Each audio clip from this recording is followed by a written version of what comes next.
Kallid kolleegid, sel laupäeval valiti meie fraktsiooni liige väliskomisjoni aseesimees Toomas Hendrik Ilves valijameeste kogu poolt Eesti Vabariigi presidendiks.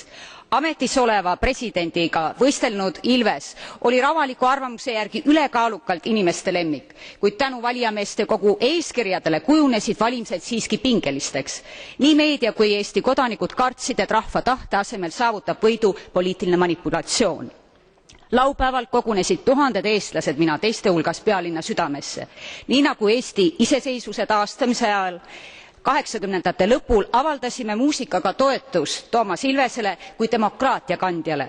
Mul on väga hea meel, et saan täna õnnitleda nii Eestit kui Euroopat. Valijameeste kogu otsus vastas meie ühiskonna demokraatliku enamuse ootustele.